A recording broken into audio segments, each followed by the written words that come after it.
Melting glaciers in front of the Pantheon in Paris, and Greenpeace protesters spreading yellow paint around the Arc de Triomphe.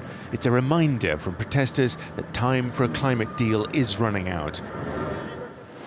Delegates hope to deliver a global deal that will lead to cuts in carbon emissions and stave off the worst effects of climate change. On Friday night, French Foreign Minister Laurent Fabius was still talking optimistically, but he also urged nations to make the necessary compromises. Moi, je vais leur présenter un texte. Of course, not everyone will get 100% of what they ask for. When there are 196 parties on a subject as complex as this one, if everyone demands the 100% in the end, everyone gets 0%. So we need a spirit of compromise. One of the red lines is how much responsibility developed nations should have. Up to the turn of the century, the US and the EU accounted for more than half of total carbon emissions.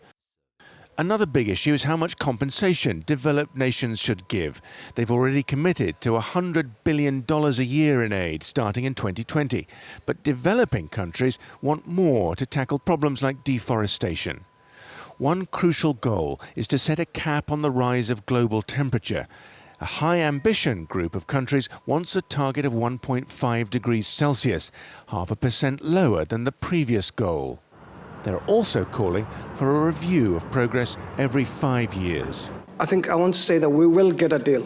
But the open question is whether it will be a strong deal or a weak deal, which is why we're fighting we will be fighting in the next few hours to help deliver a good outcome. Without a deal, melting glaciers, rising sea levels, droughts and other natural disasters are expected to increase. If there's no deal here, global temperatures will rise by well over 2 degrees by the end of the century, and scientists say that will bring ruin to the most vulnerable parts of the planet. The stakes in these negotiations have never been higher. Simon McGregor Wood, TRT World, Paris.